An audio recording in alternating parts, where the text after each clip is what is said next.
This video is brought to you by True Tales of Buried Treasure, the largest collection of old treasure magazines in the West. On our website, you can search for individual treasure stories by region, or buy our original magazines themselves. To pay us a visit, please click on the link in the description. Enjoy. Some 60 miles to the northeast of Tucson, Arizona, the sandbed of Aravaipa Creek merges with the sandbed of San Pedro River, both as dry as a limeburner's hat. Old Camp Grant, distinct from the new one, was situated at this junction. In the early 70s, the Aravaipa band of Apaches had their main camp amid the Aravaipa Hills about 10 miles distant. The route between Camp Grant and Tucson was marked by piles of loose stones, bearing witness to the clashes between the Apaches and their white enemies. The cairns for Mexican victims were adorned with crude crosses of stalks from the mezcal and Spanish dagger plants, exuding an unutterably lonely aura. The Aravaipa Indians were determined to defend their homeland at all costs. The one white man who unraveled the secrets of the harsh land and gained a fame to rival that of the poet of the Sierras was known simply as Yuma. A West Point graduate and seasoned border service officer, Yuma arrived at Fort Yuma on the Colorado River as the acting quartermaster. His position gave him oversight of vast supplies for the post and other outposts across the region, a responsibility that unfortunately provided ample opportunity for dishonest dealings. Caught in the web of corrupt army contractors, Yuma succumbed to the allure of peculation. Upon discovery of their malpractices, he faced a court-martial and was subsequently discharged from the army. His sense of disgrace, compounded by his genteel upbringing and military pride, was profound. Cast out from his own people, he sought solace among the Yuma Indians, with whom he had formed strong bonds. Pasquale, the chief of the Yuma Indians, commanded great influence and power over his people. A figure of grave demeanor, with leathery wrinkled cheeks and a striking ornament hanging from his prodigious nose, Pasquale held sway over his tribe, which lived in a state of peace and abundance. The physical prowess of the Yuma people left a lasting impression on all who encountered them. The women were like noble partridges, and one of these old Pasquale gave to the exiled lieutenant, who married her and became an adopted member of the tribe. Thenceforth he was known to white men by no other name than Yuma. Yuma became an Indian trader. His adopted people were at peace with the various divisions of the Apache tribes, and among these, with his bride as a protective talisman, he was free to travel and traffic. Taking pack mules loaded with rifle ammunition and other goods desired by the Apaches, Yuma and his wife penetrated where no white trader before him had dared intrude. He seems to have been genuinely in love, and he was loved. The life was congenial. Profits were satisfactory. He confessed himself happier than he had ever been before in his life. About a year after his marriage, he found himself among the Aravaipa Apaches, who received him well. From his wife and from other sources, he had heard that the Aravaipas possessed a deposit of gold from which they had been known to barter rich specimens. The elusive deposit, guarded with fierce secrecy by the Aravaipa Apaches, held a tantalizing allure for Yuma. Relying on his reputation as a good Indian, a reputation he had rightfully earned, he approached the friendly chief with a proposition. Displaying a fine rifle, a beaded belt brimming with ammunition, and some curious silver spangles, Yuma offered them in exchange for a glimpse of the coveted spot. The chief, torn between his duty to protect the traditional secret of the gold and the privileges entitled to Yuma as a member of an allied tribe, engaged in a lengthy debate. The allure of the offerings, the fine rifle, the beautiful belt, and the gaudy spangles eventually swayed the chief's decision, and he agreed to reveal the location the following morning. At daybreak, accompanied only by Yuma, the chief led the way on foot, as if on a deer hunt. Their journey took them northward, ascending a long ridge and traversing a rugged country for several miles, until they reached a low, rugged range of mountains overlooking the San Pedro Valley to the east. As they continued their trek, navigating the uneven terrain, the chief halted beside an inconspicuous crater-like depression. "Here," he declared, gesturing towards the horizon. Excitedly, Yuma began to dig with his hunting knife and hands, unearthing ore just a few inches below the surface. Though the ore was compact and difficult to break, the sight of the marvelous vein filled him with an overwhelming sense of joy. The rose quartz, rich with gold, sparkled in the morning light, its beauty a testament to the treasure hidden within the rugged landscape. After securing the precious sample, Yuma, with the chief's assistance, carefully concealed the hole and smoothed over the ground. Before departing, he meticulously surveyed the surroundings, noting the rugged and rocky terrain that would deter any unsuspecting wanderer from stumbling upon the hidden treasure.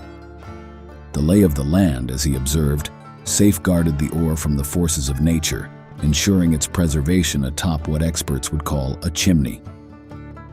Though Yuma possessed no mining expertise, the positioning of the ore hinted at vast potential. A chimney housing such rich ore, as demonstrated by the samples Yuma possessed, could yield a fortune of $1 million in gold with minimal expense and in a remarkably short span of time. On the journey back to camp, Yuma and the chief hunted and killed a deer, disguising their true purpose for the extended stay among the Apaches.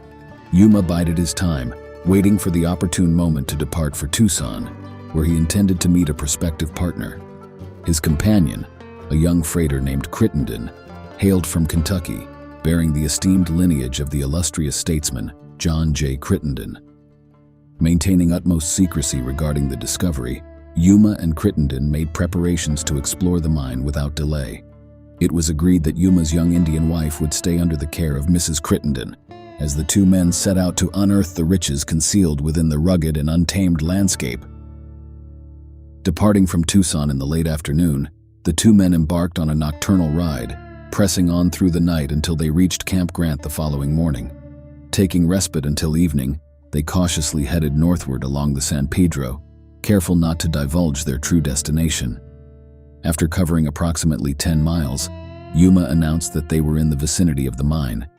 They dismounted, tethered their horses, and settled in to await the break of day, their rest fragmented by the weight of anticipation.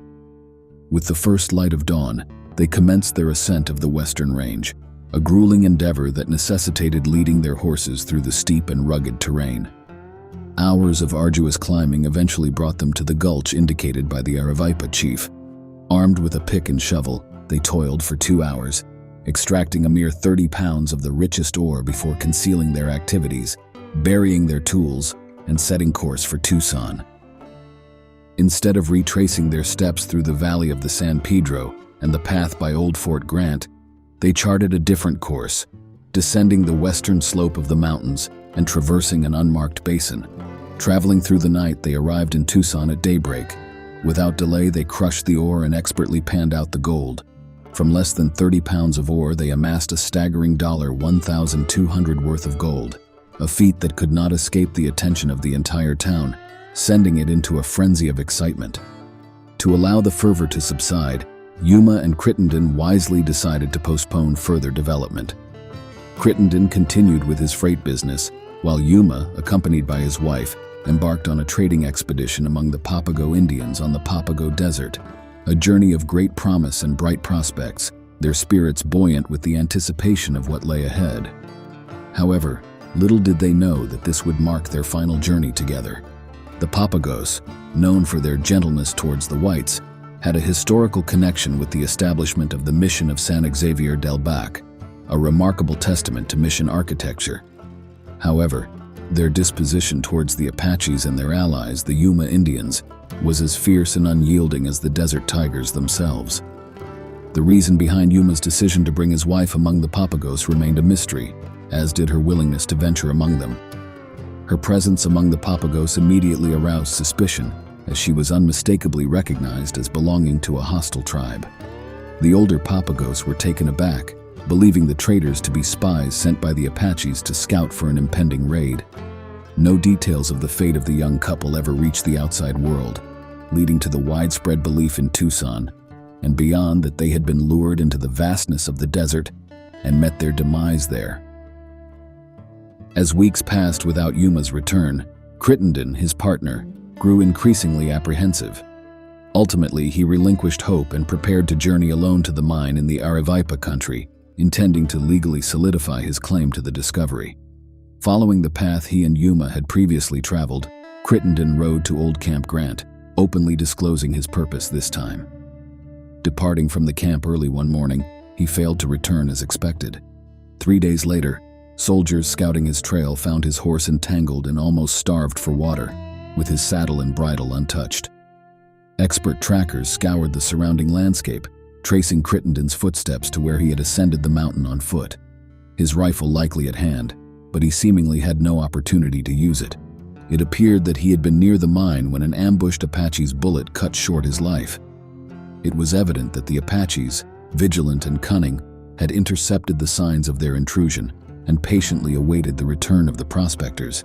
Following Crittenden's disappearance, a formidable band of around 100 Papagos, bolstered by a handful of Americans and assisted by certain Mexicans, launched a surprise assault on the unwantedly docile Apaches, resulting in a brutal massacre of men, women, and children.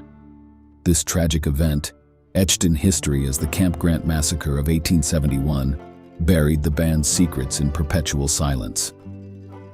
As for Yuma's mine, it remains undisturbed in the rugged Arevipa Hills, its $1 million in gold waiting to be extracted from its chimney formation. The exquisite rose quartz that Yuma had unearthed and concealed still lies hidden beneath the loose shale of the mountain's slope. Though no longer guarded by the tigers of the desert, it is now shielded by something even more formidable and relentless, the unforgiving desert itself.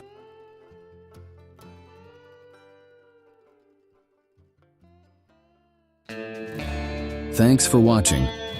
If you'd like to read the original article or purchase the magazine from which it was taken, please check out our website, truetalesofburiedtreasure.com.